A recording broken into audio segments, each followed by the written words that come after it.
Welcome to Beyond the Bubble podcast, featuring monthly talks and updates on Viking men's basketball, where they're at and what they're up to.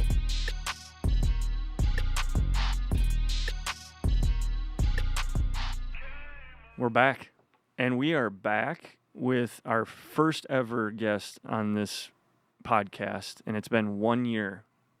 Exactly. Calvin, can you like, it feels like yesterday we were sitting here. It does. And it's been 1 year, and Calvin Kraft is back with us. Sorry if I butcher anybody else here, but it's the best 3-point shooter, or if one of the best 3-point shooters ever play at Valley City State, and he's back with us. We're very appreciative to have you back. Also, athletic director at Enderlin High School and head basketball coach at high school. Any more titles that I am missing right there? I guess my title-wise in Enderlin would be driver's ed instructor and Phi Ed too. So okay, missing those. And we were just talking about this before we got on the air here.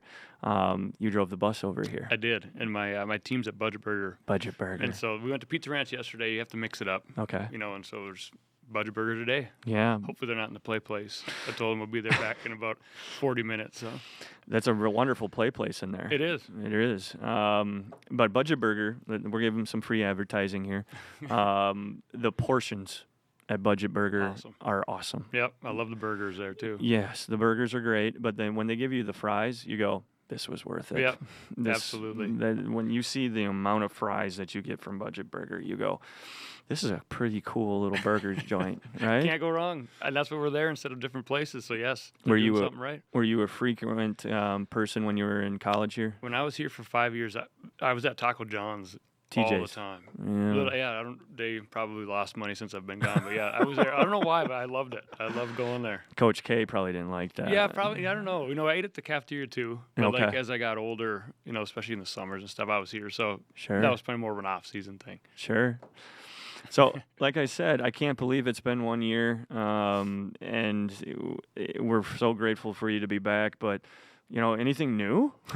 Not much. Exact reason I was in the Barnes County tournament. Yeah. And that was the exact same reason I was here last time. I think it might have been a different day. It wasn't the last day. Obviously, this is a Thursday, Friday, Saturday, so Sure. last time it might have been a weekday. Yeah, we had you like the first day of the Barnes Yeah, I think County it was the tournament first last day. time. Yeah, before the opening round. So, no, we're in town for that, and just got done with our third game, so it's always nice to get back to Valley. I just drove by my old house, the one right behind the student center, and took a picture and sent it to That's my your guys. old house? Yeah, so directly out. Okay. We painted it. It said basketball house. We had some different things in there. So I lived there for 2 years. You labeled it. Yeah, we did. We did. We stenciled it out, and we had it painted. I'm not sure if the owner liked that because we didn't own it, but we painted it. And, that came out of your deposit. Yeah, exactly. So, yeah, lived there. I lived a couple different places in town. But, no, nothing really new with me individually, just still doing the thing and keeping track of you guys and, watching sports and stuff like that. But kids are 3, or 2, 4, and 6, so those are getting I a little remember bit hearing older. that. Yeah. A little bit older. That is. Yeah, a little bit older, but is there any less time? Is there any more time that you have to yourself? No, it seems like less. Yeah. Because he's in first grade now. You got some activities start doing it and stuff like that. So no, it's busy as ever. Busy as ever. Yeah. Yeah. Well, busy's good though. Very. All right. I'd rather be busy than sitting on a couch. 100%. I like routine. Yeah. I like routine. There's days I want to sit on the couch. Yep. But you ever notice that though? You sit on the couch for like 2 days, like you start getting miserable, don't you? You start going like, what am I supposed to do? You feel like you're missing something. Right. Or you feel like there's something you should be doing, and you feel guilty. Right. Yeah. Been there.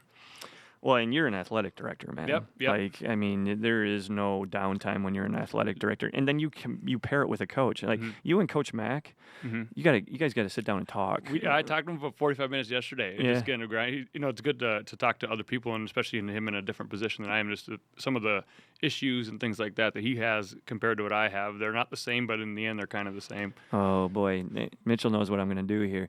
We're going to get into that now. Okay. Okay. Because I like hearing like that interests me. Okay. And you being an alum and everything, I want people to know what other alums are doing and what they go through, like and how they, we always talk about you got to walk in other people's shoes. This is my form of walking in other people's shoes. 100%.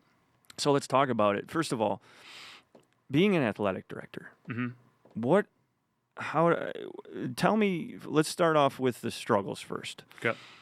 What's the hardest part about being an athletic director to you? So I kind of make it into a checklist type thing. So you start from square one. Like, you want to have next year's stuff for that specific activity done by the time that year's over, right? So, like, right now we're in basketball. Before basketball is over, hopefully next year's basketball schedule, everything needs to be ordered. Everything is done. Oh, Otherwise, wow. you get behind. So it's kind of, and in the calendar, like I run the school calendar. So making sure that the holiday concert is not the same day as whatever. So I mean, it's just, that's probably the biggest issue, is the dates on a calendar, especially Right. with all the sports and stuff like that. So that's number one. Making sure people are happy and they have the right things. Every team has different things that they want, and somehow manufacture that for them. Especially when we get to spring sports here now, either the outdoor stuff, who's got the gym today, and because it's probably going to be March or April, and it's probably going to be snow on the ground. Yeah. So probably just the manipulation of all the moving pieces is probably the toughest part by far. Logistics. Logistics, yep, 100%. You just naming that stuff off, and I'm a college basketball coach, so I have nothing anywhere close to the organization that you have to have as an athletic director. I'm not saying that. Yeah. But just listening to you about the scheduling, the gym. Yep. I can't, like, people always want me to schedule like 3 months out, and I'm like, I can't even schedule a week out. Yeah. I can't imagine doing a year out. So do you do your own schedule for boys basketball? Yes, men's basketball, Yep. but we have to work with the women's basketball team because we share the gym, and then women's volleyball have been in our gym a little bit here and there. Yep. We had some pretty cool volleyball games in the bubble this fall. Very cool. I saw those. And they congrats to Coach Micklejohn in terms of her year, national run. Yep. And that was very cool. So I'm giving her a little shout out. I got to Absolutely. get her on the podcast. Put her on the list, Mitchell. That would be good. She's been escaping me. I think I asked her once, and she said yes, but she couldn't make the certain date. So she's lucked out here, but I'm going to get her sitting in your seat soon. Good.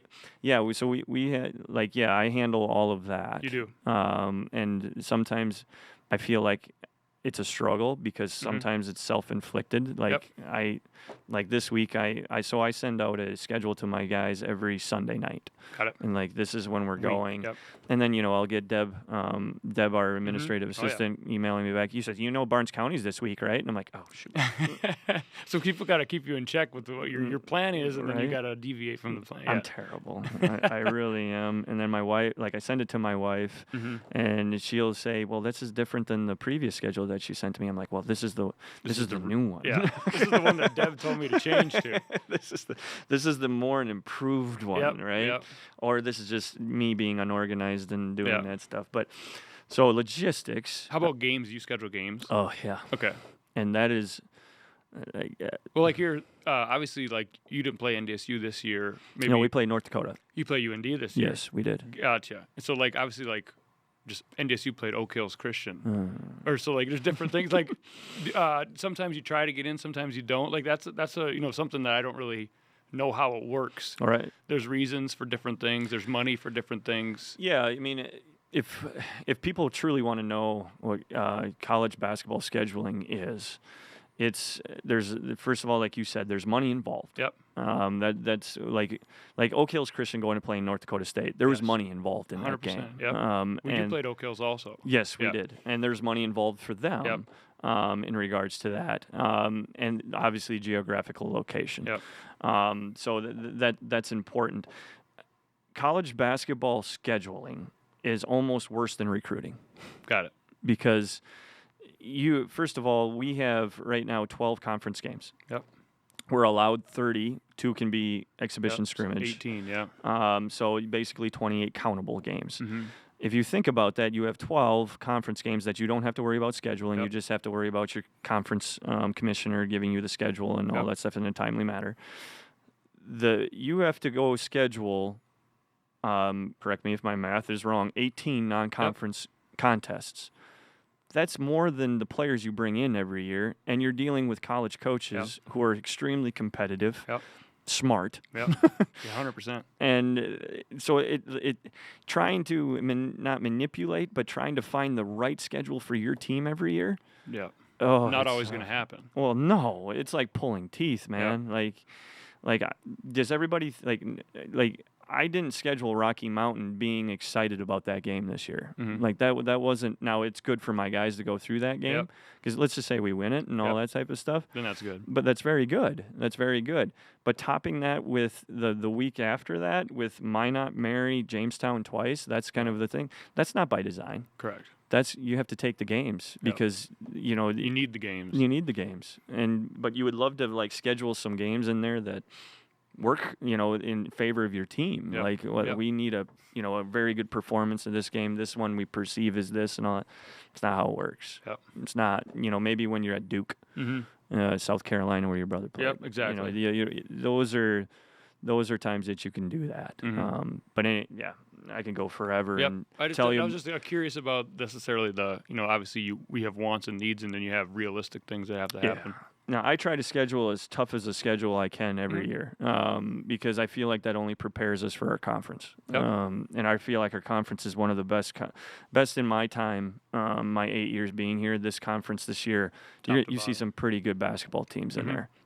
And it's going to be a tough one. It's going to be really tough, and we're excited about it. It starts next Friday. Yep. For all of you that are going to listen to this, maybe we get this out in time too. It's only being recorded, but next Friday versus Dakota State, we need everybody there, and then Bellevue the next day. It's going to be a tough weekend. But yeah, we're looking forward to it. I think we're playing some pretty good basketball right now. Anyways, back to you. Got it. No, that was good. I like having those. Yeah. That's how I am. Yeah. So logistics is kind of the biggest struggle. Yep. Okay, how about your relationship with your coaches? How does that go? Like, how do you handle those situations? I'm kind of maybe too organized. Like I'm involved, like hands-on. Like no matter what, we have 18 high school activities association sponsored events. 18. 14 are sports, and that includes like boys, girls, basketball separate. Yeah. And then 4 like choir, band, and then play and speech. So 4 You activities. handle those as an athletic director? They kind of do their own thing, but like it just kind of falls under who we are. Okay. So I do very little for them, but those are sponsored, and so they're kind of under the realm. Okay. Now the 14 sports don't just have varsity; they have a JV, they have a junior high. I didn't even think of that. You know what I mean? So go from the fall. It starts August 3rd, I think, next year. Football, cross country, volleyball, and girls golf. Those are the 4 that start. So then all different things. I'm probably more involved with football and volleyball. Golf, our coach takes a really good handle on it. Kind of does his own thing, and then different cross country. You get the schedule out, get them going. Make sure things are in order, and then they kind of handle it themselves. Transportation. Our superintendent kind of does the transportation, but I help a lot. Like, hey, who can we get the girls golf team to Carrington, and who can we get? You know what I mean? Stuff like that. That's a little bit difficult also. So you kind of just go in order. All right, make sure we have reconditioned all the football helmets, ordered all the stuff, make sure that's ready to go, get everybody's physical, get it out online to say, hey, I'm going to be in these sports. This is my physical. These are my athletic rules check off, and just kind of go from there. Wow.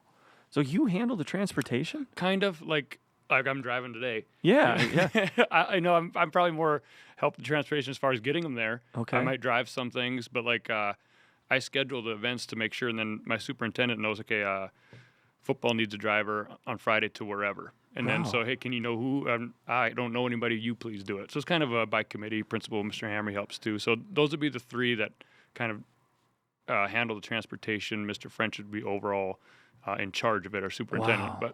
But definitely hands-on help. That's a lot. I mean, just thinking about all the teams, all the the teams below the varsity. We handle our own. Yep. Like my assistant, I don't handle any of that. My assistant, like, hey, this is where we're going. I need it at this time. Yeah, we're going. Yep. So I'm spoiled. When we're in a smaller setting, like where everybody's in one building, so it's like, and all of our coaches, I think I have 32 that coach, but like most of them are either in town or teach. Okay. And so it's like, I need something, I'm going to walk 2 doors down, and I'm going to tell whoever we're going to do this instead. So that's really nice in a small knit community. Like it's, exactly what's going on, and who to trust. Absolutely. Isn't that so big? Yes, big time. Nowadays, you never know what happens and all that stuff. To have a person that you can trust and walk down the, two doors down and be like, okay, I feel good, because you can sleep. Absolutely, because we're fortunate, and we're kind of we're far enough from Fargo. We're an hour away. Where sometimes if you're a smaller school outside of Fargo, a lot of your teachers or coaches are coming from Fargo. Kind of that influence, or from wherever. Maybe you don't know them, or maybe they're new to the community and the community doesn't know them. Where in Endelin, my assistant was my player in 2013. So it's very, like 80% are just right there. Right. And so that does help big time. And knowing everybody and every family and their brother and their sister, it's a little bit different than most schools. So I'm spoiled that way too, big time. Good. Well, cool, man. Yeah. So the relationships between you coaches, do you what's your philosophy with your coaches? Like Coach Max says, I'm here to improve your situation. Yep. That's kind of what he always tells me is like, I am an advocate for you. I'm not going to tell you how to coach. I'm not going to say and do this. I'm just an advocate to improve your program. How do you kind of like go about? Yeah, facilitator, like, make our football coach, all I want him to worry about is coaching football. Here's the code to the shed. Here's everything in order. You show up Friday at 6 o'clock. The lights are going to be on. The refs are ready. The music is blaring. Like everything is set for you. Just to make sure everybody's in a best position to do their job. So that's number one on my list, to make sure everybody's comfortable, have what they need, and kind of go from there. That's number one. Wow. Yeah, I'm just thinking about back into my high school days and how I really didn't even not that I didn't respect my athletic director, 1,000% same thing. But didn't know what they did. Had no idea. Zero. And I had the same thing. I was like, okay, what do they do? Like, you don't think you're good if no one knows what you do. Right. That helps. Because if there's something screws up, then you're like, oh, that guy didn't do something right. Right. Scoreboard doesn't work. Refs didn't show up. Right. Lots of different things that happen. But the athletic director saying is if no one notices you, you're in a good spot. That's so true. That's so true. I must have had a really good athletic director. Yeah. Because we never had to worry about any of those things. Bill Erkey was his name. He was the football coach. At least he knew who he was. Yeah, I do know who Bill was, and Bill recently retired. I think within the last 3 years or so. He was he coached my brother. He never coached me, but he was the football coach, and they had a lot of success. But yeah, never noticed him. Yep. Never noticed him. He's probably at the events and stuff, maybe. I'm at every event we have. Well, let's talk about that because that's got to be hard. Coach Mack, I see him at a lot of our events right now and all those things. But you got 14 sports, man, and you just named off the fall sports there a little bit. And I'm like, how can you possibly show your face at and give them all the same feel that you care? Yep. Does that make 100%? So how do you handle that? There's some things that are just needed. Like I do the concession stand too. So like obviously, so like at football, the main, I handle all that. Home volleyball, same thing. Set it up like some sports like golf. We host one meet, and our coach Jake Schleck kind of runs it himself. So like I'm not as needed. You know what I mean? To be there, I'll go to the meet, watch whatever. I'll make sure we have things going. But just you like going. Yeah, correct. I don't go to away anything except if I'm needed. Like I'll go to some football games away. Yeah. I'll maybe drive a volleyball team. I can't sometimes make it to my daughter's concert. Yeah, exactly. And you're going to all of these kids' events, and you've got 3 kids of your own. Correct. Like how do you do it, man? Don't ask my wife that question. Okay. She has a different answer for you. And that's how that goes even as a basketball coach. Yeah. You're strained at home sometimes because you're gone or how to manipulate and schedule your things around it. But probably we have, I want to say 45 home events kind of per se, and then make sure, get the ticket taker and get stuff like that. So then I'm at those events obviously. Yeah. And so is a superintendent, principal kind of are at most of them too if they're not doing something. So that, just it kind of takes care of itself. And you live in a small town, you're not going out or anywhere. You're just there. If the winter happens, like literally I'm at the school every single day and at night. So there's you just kind of get into that realm of that's all you're going to do. Routine. Yeah, routine. Your vacation's going to happen over July 4th. I'm not doing driver's ed. You know what I mean? So just kind of how life goes. And especially with kids going to be in school anyway, I get to Fargo and there's too many stoplights. So it's just like I am so with you on that comment. We talked about it last time, I think. Yes, it's amazing how much my anxiety raises when I go to a higher metropolitan area, because it takes me 2 minutes to get to work right now, and if I go to the cities and I'm leaving a hotel trying to go to a gym for an AU tournament that's the same distance away, and it takes me 20 minutes. I start freaking out, to a point where I'm just like, I hate it here. Yep. And I've driven in the cities. I've driven Seattle, driven Chicago. Think of how many hours in your life are just gone. You know what I mean? In a windshield? In a windshield, yeah. And that's just North Dakota guy in me, I guess, but that's different. I don't know if I could ever get used to it. If you live up doing that or grow up doing that, it's probably not a big deal. Right. Yeah, I guess. I've never thought of it. My wife calls it the concrete forest. Mm-hmm. And I'm like, that's a good term. It's a good term. It's not as peaceful. No. But it's a concrete forest, and I'm like, yeah, I get it. The concrete wilderness, whatever. I lived in one for 7 years. 7 years, I think I spent in the Twin Cities area, and yeah, I never when I was in it, I didn't I got used to it. Yep. I really did. But then when I got out of it, I'm like, man, I was missing a lot. Yeah. And when you sit in that car that long, you do miss out on things. For sure. But yeah, sorry. Days. Days. Let's talk about going back to, what you and Coach Mack were talking about a little bit. What are the struggles when you're a coach, you're a head basketball coach and an athletic director? What are the struggles when you're trying to balance both of those things? You kind of know what brain fog is, coaching and stuff like that. You know what it is like when you're like, oh, I got to do taxes, or you have to do stuff for your own life that really is in the back of your mind. You don't really think about it. And then like when you're done coaching, things are a little more clear because you're not thinking about how to get so-and-so open on the wing, how to do stuff like that. So that's, brain fog, and to make sure that, hey, I got to make sure my other stuff is taken care of also. And in the winter, to be honest, 2 inside sports. Well, we send some wrestlers over to Lisbon that they kind of handle our co-op. Yeah. And so like the junior high, the basketball is kind of easy. It's in the gym. It's after school. We have schedules. It's weather doesn't really. If it's snowing out, we can make the game happen. Great. It's not like it's going to get canceled because of baseball. So winter's probably the slowest AD time for myself. Okay. Have everything kind of in order. The spring and the fall are probably the most hectic with the outdoor stuff and actual equipment and stuff like that. Sure. So that's probably lucky for me, is that when I'm coaching, most stuff's already kind of taken care of and I'm there anyway. So that's good. The coach's brain fog. Yeah. I like what that. I mean? Yes, Yeah. it's a big time real. And it is so true, because I was just listening to you and I was thinking about my property taxes that I have to pay. Yeah. Because they're sitting on my desk next to my game plans and all those things. But yeah, like you get, as a coach, you get so wrapped up into what the season is and trying to provide for your guys that you lose that time that it takes just to run an everyday life. 100% do. And it's so weird because I'm thinking about it right now because I'm in the middle of season right now. Yep, and you're right in the heart of it. I'm trying to like there's days where I can't get to certain things and I push it off and I push it off and I push it off. Like my insurance agent called me yesterday and goes, well, your insurance is going to be canceled if you don't pay this. I'm like, what? Pay what? The premium, I suppose. Well, it was like a certain, like I switched, I bought a camper and I you got to switch it, and type thing. Yep.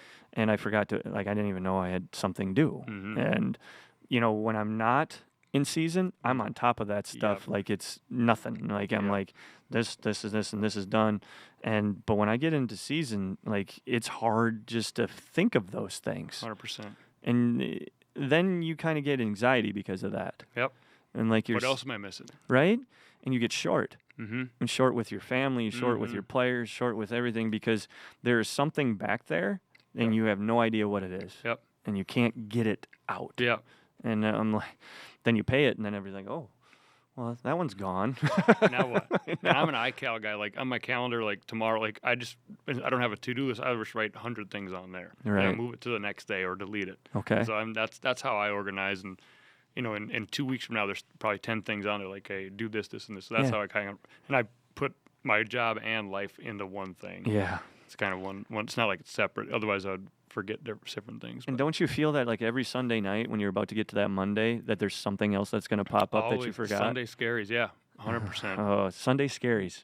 I like that. Yes. I'm learning a lot of terms today there, Mitchell. You've probably heard that one before. It's a term. I'm sorry. I've never used that. The Sunday scaries. Yeah. That is so true, because when I lay my head down on Sunday nights, I send our week schedule out on Sunday nights. And like I said earlier, and I just think about it. I'm like, okay, what did I forget to put on that schedule that I did not think of? Yep. And like my daughter has to go to the doctor on Monday morning, and that gets popped up, and I'm like, well, that wasn't on the schedule. Exactly, you're forgetting there's some important stuff, right? And that's more important than anything. 100% is. And, but yet, like during season, man, like oh God, and then you'll forget something with your team, then you get angry again, like I'm saying, but. I don't know how you do it. Yeah. Well, talking with Coach Mack, like obviously the new stuff for you guys is going to be Frontier, D2, all these different things that are come up. Just talk like that. Like that's not something I deal with. So that was very interesting for me to ask those questions. Like, hey, well, what do you think? What's going to happen? Those are, as an outsider alum who cares about the university, those are just cool things to listen to. Yeah. Him talk about. No, that's a very exciting thing. I think our school is going to end up in a very good position here shortly. Obviously, that's Coach Mack's job. But that's another thing that, like, I'm thinking about being an athletic director because that's out of the norm. Big time. Right? Like, that's his first time, or different 80s have been through here. It's probably been talked about. Obviously, went from the DAC to the North Star, but you kind of had an idea. But this is probably the most scary / fun / different opportunity exciting at the school. Exciting. It could, like, if you think about the extra pressure that it puts on Coach Mack.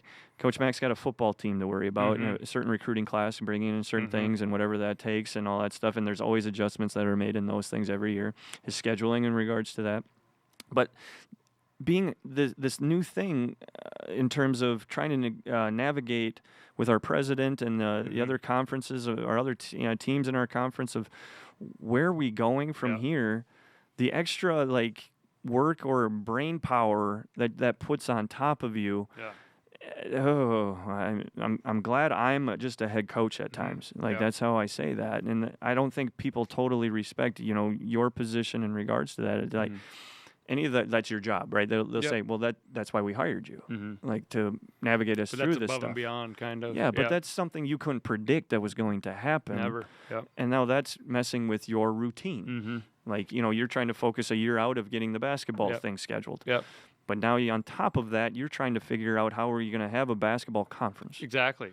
Yeah, that would be scary or fun. When I was here, we were called the DAC 10. Yeah. But then I think when I left, they went independent for 2 years or 3, whatever it was, like almost immediately after I left because of some different things. And then the North Star became kind of like the DAC was, just missing a few teams and adding some other teams.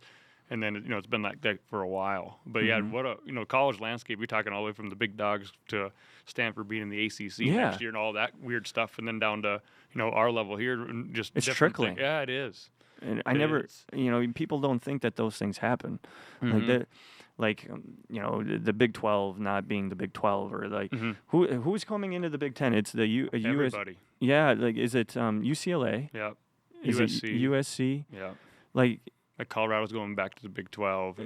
Stanford's going ACC. Like everybody's leaving. I think there's 2 teams left in the Pac-12 right now. And what happens with that is everybody else sees that those things are happening, and they think that's what can happen at your level, or it trickles down because of money and all that type of stuff. And affiliation. Are you NCAA D3? Are you D2? Are you NAIA? Yeah. And there's a lot of different stuff that goes into that too. And you, like as an athletic director or Coach Mack, have to navigate that stuff. Yeah, obviously with help from presidents and or crazy coaches that are like, no, I don't want to go there. Why would I want to do that? Yes. No, I don't want that. I'm guessing the tennis coach at USC doesn't want to be in the ACC, but that's football driven, and how that goes. And also we're basing my career off of football. Yeah, that's what we're doing, and then you have to like convince that coach. Yeah, hey, it's that better this for is you. Better for you.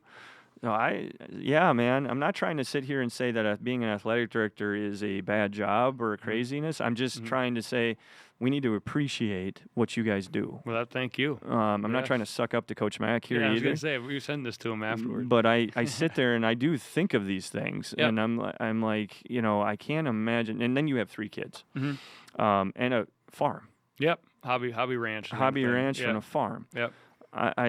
I'm starting to feel as less as a man.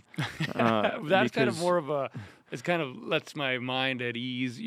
Whatever your stress relief is. My wife would think it's opposite of stress relief. Well, there's sometimes I can see you sitting out in the farm or whatever, not swearing but being vulgar to something. Yeah. And probably more work, but I don't think it's work. But to the family, it is, and so I see her point of view too. And my parents actually live on a ranch. Yeah. A big ranch, a real ranch. Kind of. They have some horses. They're retired right now. They're too, retired. Right? Yep.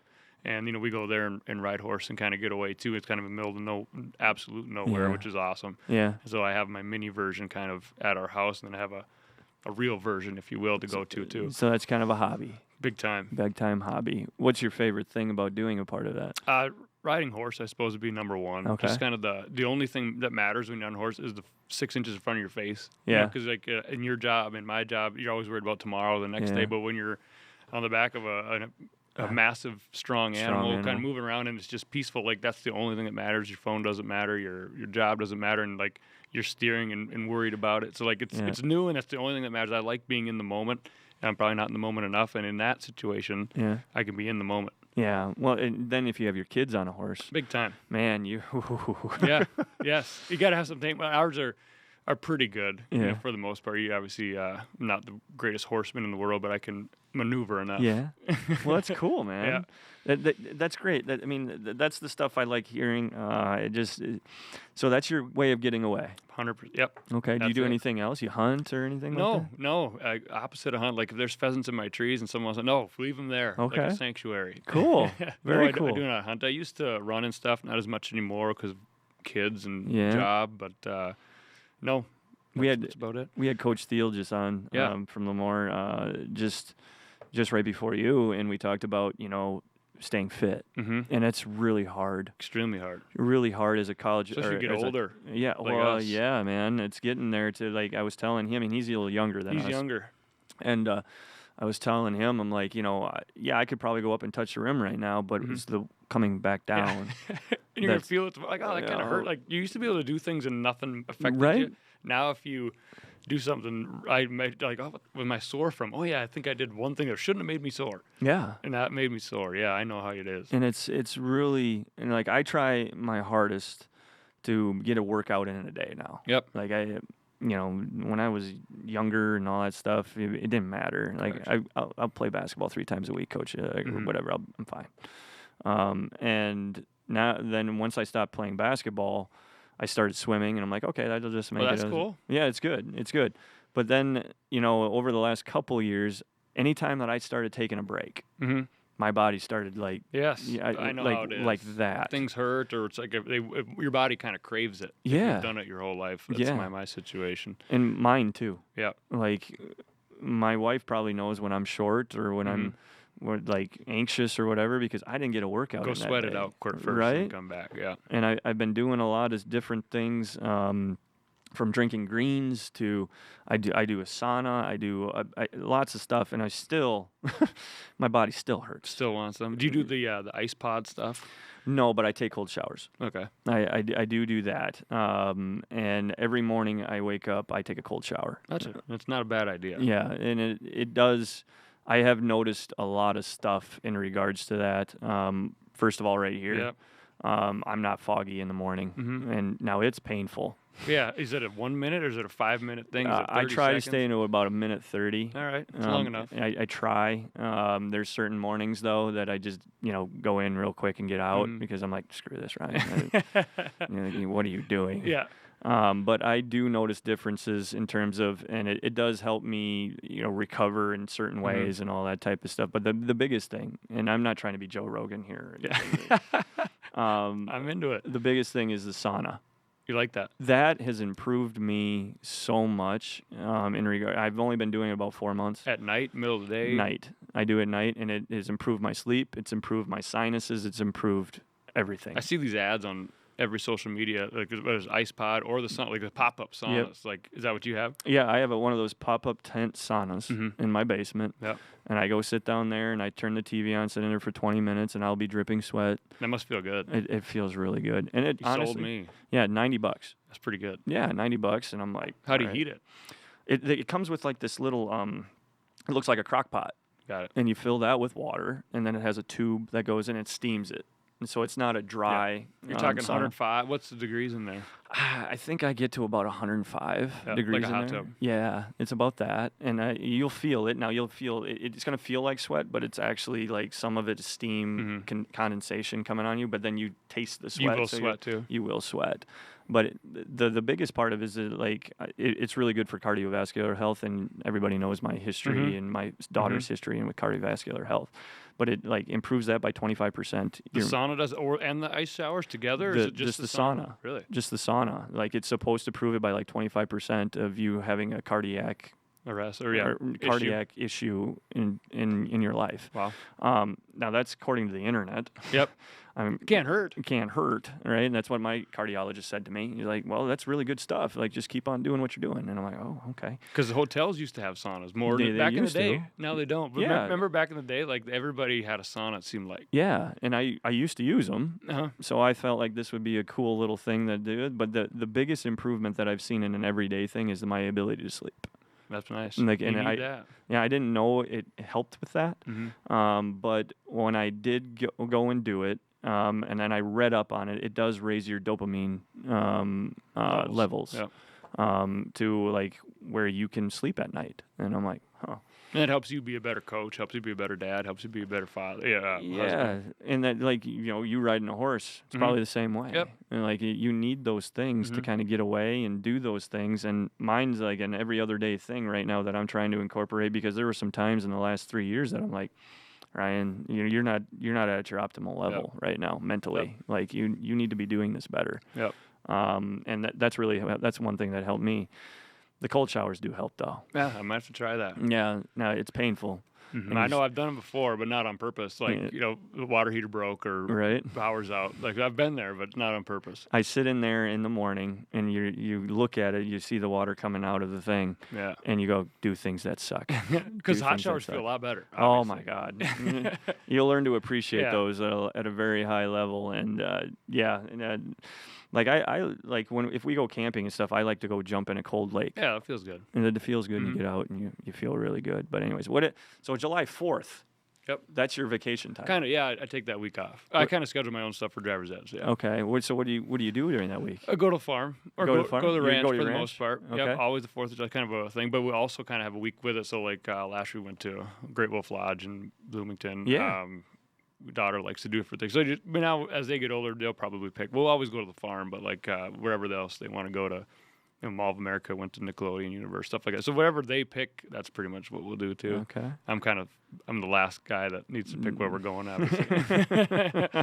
Besides going to the farm, but sure. So what do you, like, when you go to the farm? What do you do? Hang out, like, in the summer, especially, once in a while, Dad will have different things. Like, we're gonna put hay on the back of the trailer. He doesn't have any of the fancy stuff. He's really old school. He has like 25 steers that he puts on grass, and then they eat, and then he sells them. Okay. So, like, no feed, no cost. Keep up fence and stuff like that. What kind of cow? Just black Angus, Angus steer, like a year old. Okay. And then you just buy them. My cousin Landon brings them back and put them on there, and when the grass is gone, get rid of them, and so hopefully make some money. It's just kind of a hobby, not necessarily to live off of or anything like that. But when they're out there and the horses are out there, just literally anything you could think of. So you're never low on steak? No, not really. Yeah. Could always have. We have never butchered ourselves or anything like that. But he sells it to. I think they usually go to Rugby is the closest town and sell and go from there, and always come back. He'll buy again, obviously, when the sun starts coming out better. Are you a big steak guy? I do like steak. Yeah. I do love steak. Yeah. Yes. Texas Roadhouse, I guess, would be my favorite place to go. I still have a certificate to go to Texas Roadhouse right now, and I gotta go use that. You better use that. Yeah. Yeah. Well, every time I go to Fargo, like, I pull up in there, and it's well, yeah. You have to get on the app. Yeah, you gotta get the wait line. Okay. So get on the app. I see. Like, I've been in Valley way too long in certain ways. Like, so you go on the app. Yeah, and just like 50, you just type in want to begin line, and it'll say how long's left, and then you can kind of manipulate how you get there when you get there. I see. Now I feel like my dad. Yeah. Because I would never have thought of that. Because you can't make a reservation, but you can at least get on the line. Yeah. So you can walk in. Okay. What's You're your favorite? a steak guy, obviously. I love steak. I'm medium well, so I'm probably not as cool as, like, the real rare type people. Yeah. Medium well, just normal. My wife, and this was one of those things when I first started dating her and everything like that. Because, women, like, sometimes they like it really done. Like, this. Yep. My wife likes it like moving. Really? Yeah. Like she likes rare. Oh my gosh! Like That scares me a little bit. See, like that's what I said. I'm like, honey, I don't think you can Eat that. Eat that. And, like that looks like it's gonna kill you, type thing. And she's like, it's perfect. Yeah. And But I'm that's like, what the real people kind of do. That's well, not she's me. gotten me to do it now. Oh, so you like that now? Oh God. Like what do you say when you go and eat one? What do you say? Red. You just say red. Well, I mean, I say as rare as you can get it. Wow. Some people say medium. If I'm going to a restaurant that, you're kind of like, I'm not sure Yep. they know what to do here, Yep. That type of thing, I'll go medium rare. Medium rare. And that'll be fine. If I know I'm at a really good steakhouse, like let's say Manny's downtown St. Paul or downtown Minneapolis. You getting 2 thumbs up right there? Yeah, Manny's is a place. Now you're man. talking out of my league Yeah, right now. or Fogo de Chao. Never been to Fogo. But you start going to those types of places, I'm like, just put 1 minute on one side, 1 minute on the Seriously? other side, Wow. bring it out, put some butter on it, and let's go. No way. Yeah. And No sauce, obviously. That's against the rules. That's against the rules. Yeah. You see, now my wife will insult me at times with that. She I'll cook a good steak for her, and I'll try to get it just done right, and it'll be overdone, and so she'll go get the A1. Yeah. And she'll be like, no, it wasn't done right. And See, I love A1 anyway, so it wouldn't be an insult if I just love the taste. See, I wouldn't judge you. Yeah. She, but that's like her little ploy of like, wasn't good enough. It wasn't done correctly, Ryan. I'll be like, oh. That's fine. At least you have it in the house. Yeah, It's always there. Yeah, it's always there. And then my daughter, like, she has to have it like charcoal because of her immunosuppressive and stuff It's like done, that. done. Yeah, and then my dad, who he orders really good steaks. Like, I mean, he gets Jersey, ribeyes, all this type of stuff. But he'll have it well done. He does. Yes, he has it well done. Yeah, you're a well done guy. I mean, medium well. Something that says well in it. Oh, okay. But he'll have, and that's how I grew up. So I never knew what red stuff rare was, right? And when she taught me that it's okay to have it that this way, I was like, oh, it's good. I suppose there's a whole nother world. But yeah, it's good. And if you ever have like some steak, like if you ever had elk steak or anything, Never. like that, oh, it's so good. It's so You're good. You're way higher in the connoisseur level. No, it's not connoisseur. It's just like because I can't afford it. Yeah.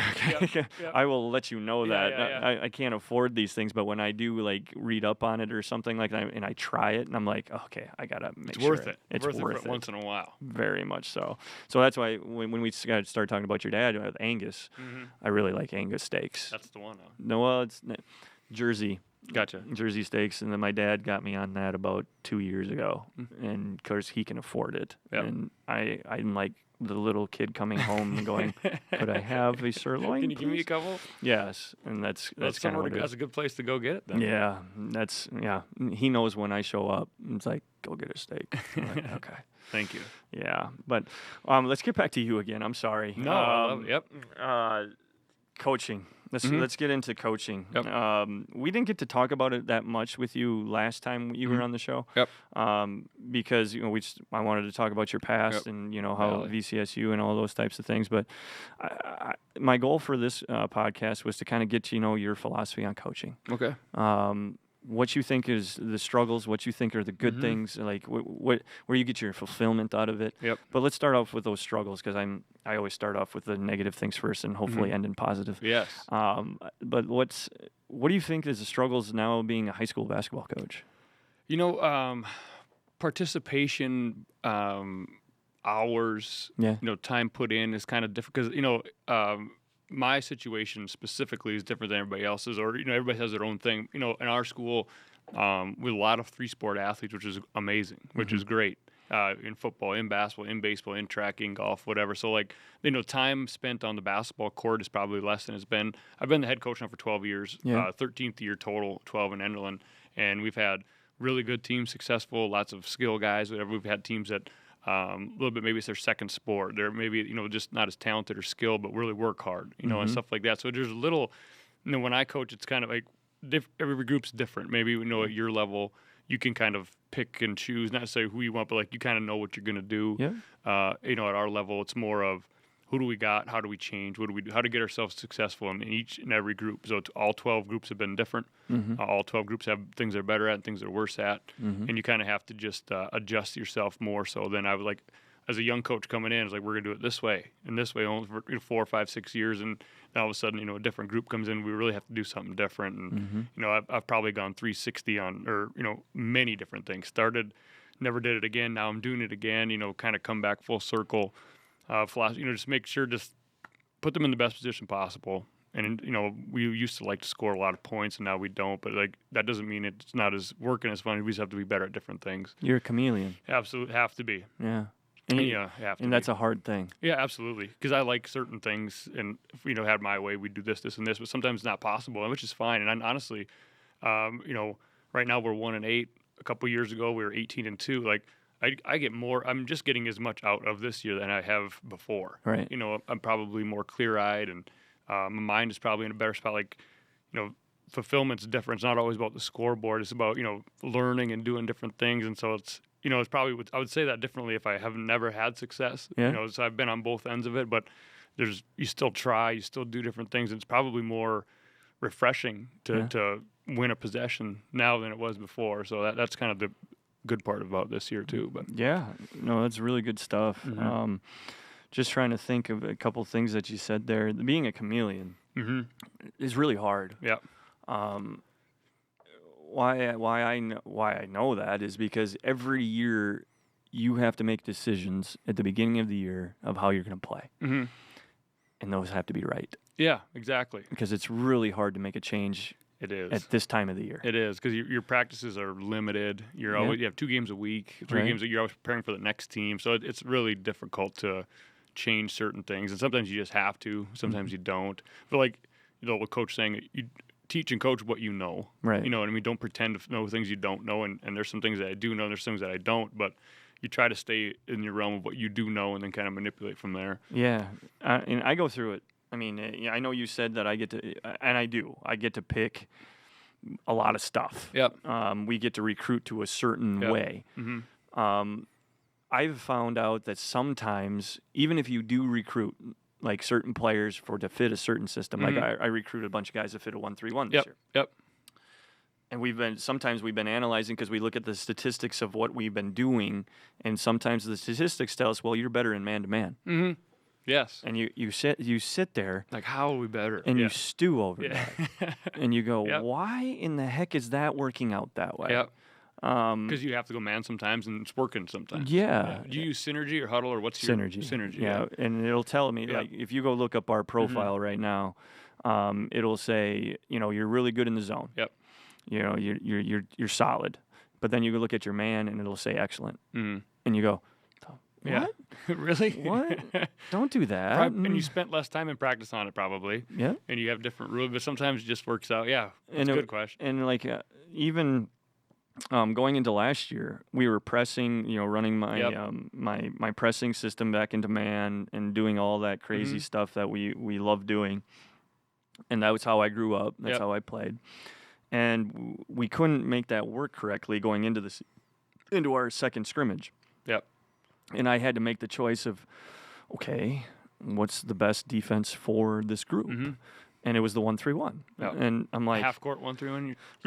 Yeah. Well, we pressed into it, and as probably a coach, it's really hard to press into a 1-3-1. And like the way that aligns and all those things, it's really hard. Yep. But like I never coached a 1-3-1 before, and I'm sitting there going, like you said, coach what you know. Yep. I knew nothing. Yeah. And I'm like, I had to rely on my assistant coach. I had to rely on some other people's opinions and like call some people and be like, okay, how do you do this and all this? Yeah. And now I love it. Yeah. I'm sitting there running it with this group and I'm like, okay, I really like this and this is what I want to stick with. But now the man-to-man's telling me something different. So it's really hard. Yep. And that's what I'm just trying to get to the point is being a chameleon. Yep.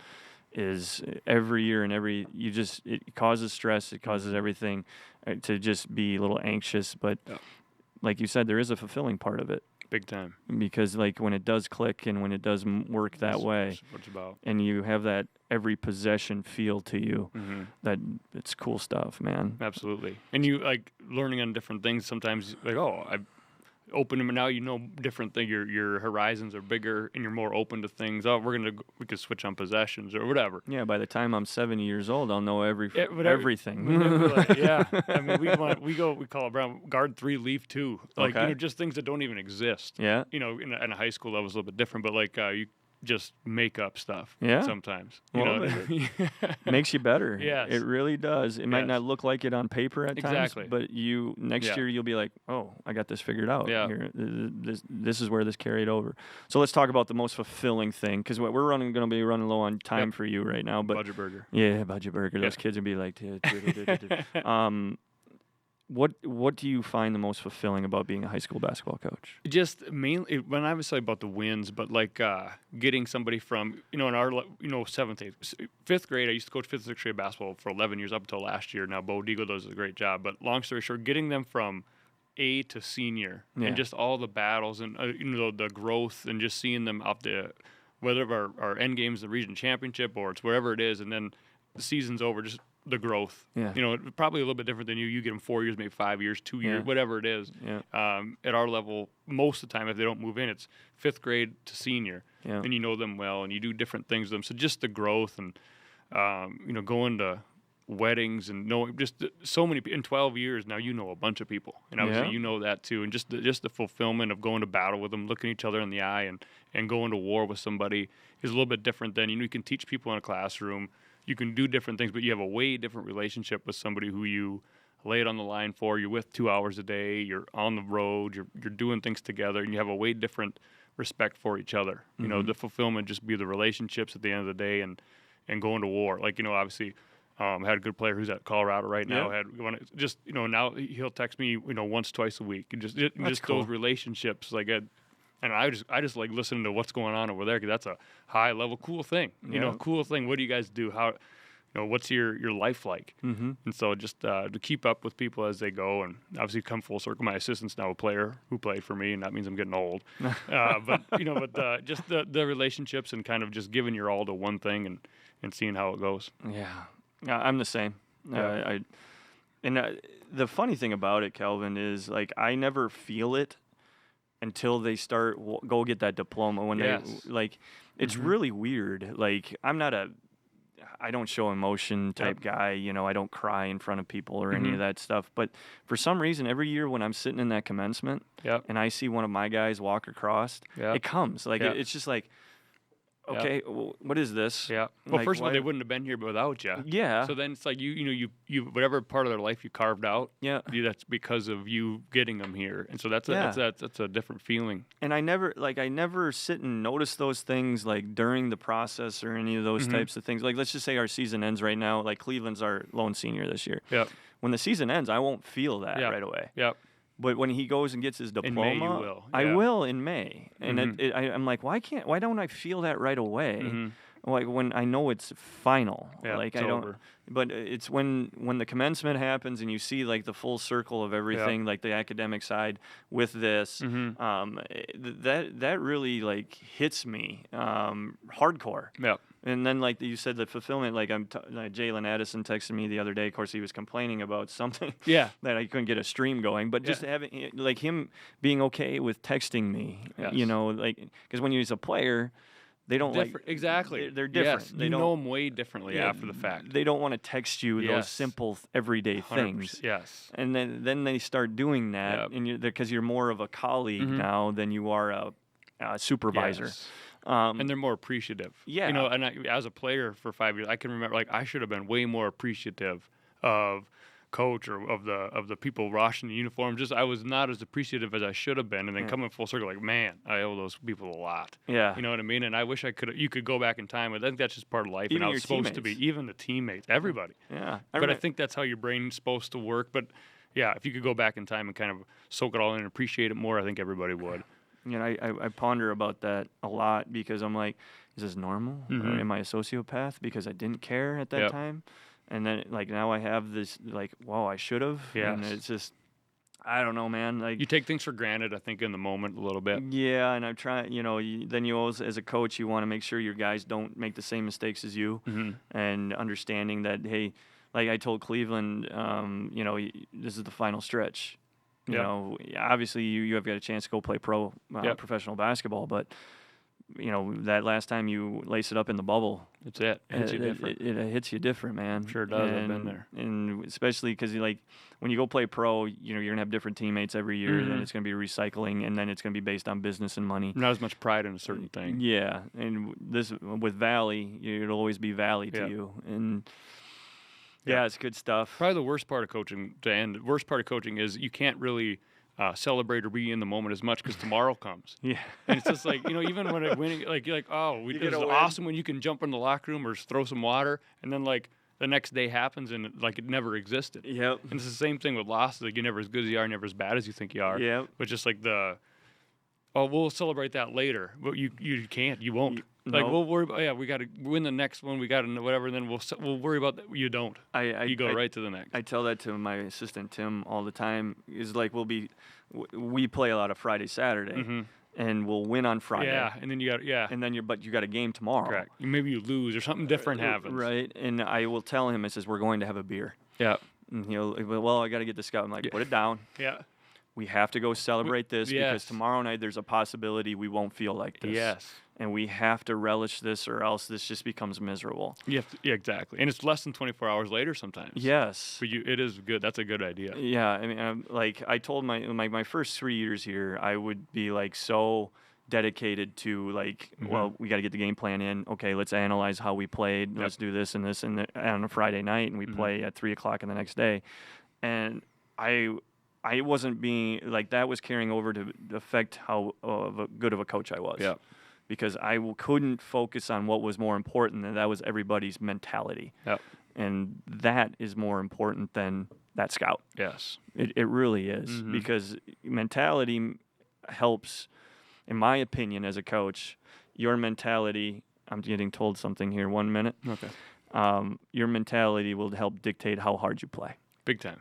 And how well together you'll play. And that's probably a bigger percentage of that matters than their plays that you're trying to scout, probably. As we all know, this basketball is a simple sport. 5 versus 5. Absolutely. And it just matters of the battle of will. Yep. It was usually what it comes down to. But, hey, you got to get to Budget Burger. Yes. You got to warm up that bus. Thanks for having actually, me. it's already warm. Yeah, we let her buck. Yep, she's on. I wish we could sit here longer because this was a great conversation, but I will look forward to our next one. Awesome. Again, Calvin Kraft, one of the best shooters ever in Valley City State history. Thank you very much. Yeah, thanks for having me. Good luck the rest of the year. Thank you. You too. Thanks, man. Not to be stagnant and burning, images made for earning. Who are they really serving? I want big smoke, wolfing on the net, but up in person they got strep throat. Here to make a lot of threats, but they don't never step though. Yeah, I'm a believer, but my dollars feel like Creflo. They gon' say that I